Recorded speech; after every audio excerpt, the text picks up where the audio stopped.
Matin, accompagné de mon collègue Alain Laforêt, dont vous avez vu le reportage dans le cadre des nouvelles, je me suis déplacé, j'ai été rencontrer la famille et j'ai rencontré M. David. C'est ça qu'on vous présente ce matin. Joël David, si je vous dis 26 juin 2007, qu'est-ce que vous faisiez vers 7h15?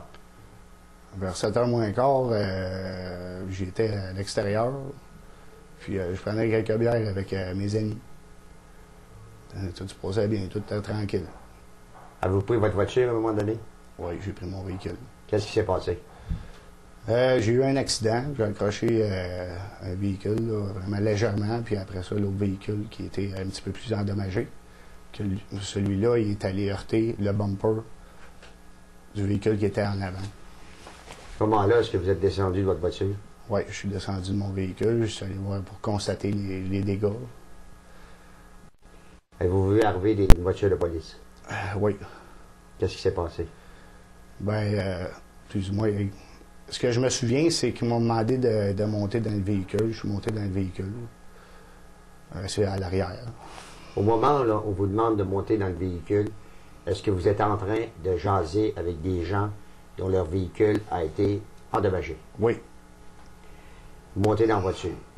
Est-ce que les policiers ou les policières, on pense que c'est 2 policières selon l'enquête, on vous a lu vos droits et on vous a dit que vous êtes en état d'arrestation? Je ne me souviens pas du tout qui m'a lu mes droits ou qui m'a dit que j'étais en état d'arrestation en ce moment-là. Est-ce qu'ils vous ont fouillé? Non. Est-ce qu'ils vous ont mis les menottes? Non. Vous étiez dans la voiture à l'arrière? En arrière, le véhicule des policiers, là. Ça a duré longtemps? J'ai pas le souvenir exact de ça, mais je me souviens qu'il faisait chaud, mais je sais pas combien de temps ça a duré. Selon mes amis, les témoins qui étaient là, ça a l'air que ça faisait 1 heure et demie que j'étais là-dedans, dans une chaleur qui était comme étouffante. À votre connaissance, est-ce que vous avez entendu les policiers demander de l'aide, c'est-à-dire demander du support? Non, à aucun moment. En aucun moment. Qu'est-ce qui s'est passé par la suite? Ce qui s'est passé, moi, je me souviens d'être sorti du véhicule, je ne sais pas de quelle manière là, que je suis sorti du véhicule. Puis, je me suis dirigé vers une policière, puis c'est là que j'ai été atteint d'un coup de feu. Puis, je me suis effondré au sol. Est-ce qu'il s'est chauffé? Pardon? Avez-vous senti de la chaleur? Ben, j'ai rien senti, là, je pense. Je crois que j'ai rien senti, j'ai juste comme tombé. J'ai tombé, puis j'ai pu bouger, j'ai comme paralysé. Aviez-vous peur de recevoir une deuxième balle? Ça se pourrait que j'ai eu peur de recevoir une deuxième balle. Est-ce que vous avez constaté qu'il y avait du sang? Non. J'ai complètement, comme je vous dis, j'ai paralysé là. J'avais la face au sol. Puis j'ai pas vu qu'est-ce qui se passait alentour. Je pense que je n'ai même pas réalisé ou je comprenais même pas qu'est-ce qui se passait là. Ça a pris combien de temps avant que l'ambulance arrive? J'ai aucune idée. Ils vous ont conduit à l'hôpital? Oui. Qu'est-ce qui s'est passé à l'hôpital? Je me souviens seulement qu'on m'a demandé mon nom. Je me souviens que j'ai été dans... Je crois que c'est un scanner. Puis, ils m'ont mis une sonde.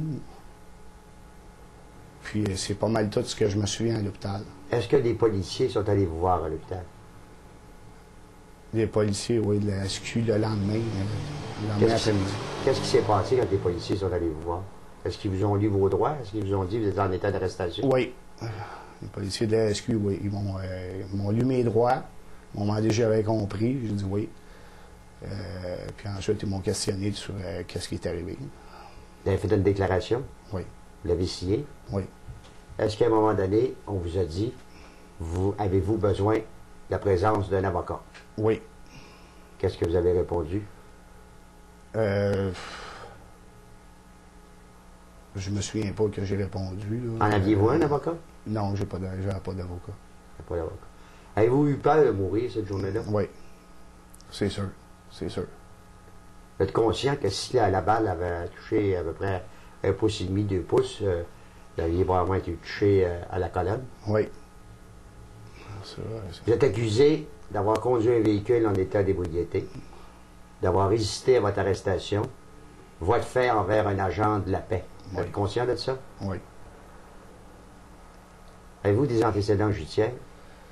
Oui, j'ai un antécédent judiciaire qui date de 20 ans. C'est la seule chose que j'ai. C'est vraiment la seule chose que j'ai. Je ne suis pas connu des policiers. Je suis une personne tranquille. Je fais mes petites affaires. Puis, je suis pas un criminel. Vous allez faire face à vos responsabilités? C'est sûr. Si vous avez l'intention de laisser ça de cette façon-là, ou si vous avez l'intention, à un moment donné, de prendre un avocat, mandater un avocat pour faire la lumière sur la façon dont le travail a été fait cette journée-là? Oui, c'est sûr. Parce que j'ai comme pas vraiment de souvenir de ce qui s'est passé là, puis je veux savoir qu'est-ce qui est arrivé. Je veux savoir pourquoi j'ai... Vous avez paniqué dans la voiture, ça c'est sûr et certain. Oui. Vous aviez chaud, vous avez paniqué dans la voiture. Oui. Est-ce que les policiers, c'était des policières assez costauds, assez imposantes? Non, il me semble qu'ils n'étaient pas vraiment imposants. Je crois que non. Quand vous étiez à terre, là, puis ils vous ont mis sa civière, avez-vous vu la présence de d'autres policiers autour de vous? Non. Je me souviens pas de rien, là, comme à partir de là. J'ai plus vraiment de souvenirs de ça. Aujourd'hui, comment est-ce que vous êtes, là? Ben, j'ai mal un peu partout dans le bas du corps, là. C'est-à-dire où la balle est rentrée, dans la jambe, dans le dos. Est-ce vrai que la balle va toujours rester là? Comme je vous dis, j'ai parlé au docteur, mais c'est comme... tout était tellement encore vague pour moi, là, puis j'ai vu tellement de monde.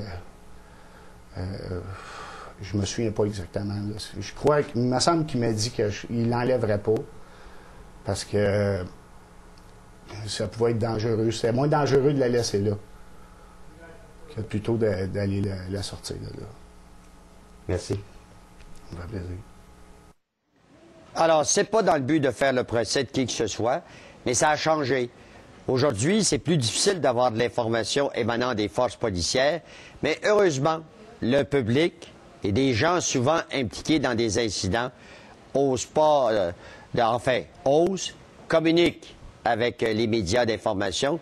Dans le cas qui nous concerne, merci à la famille de M. Joël David de m'avoir appelé en fin de semaine. On s'arrête.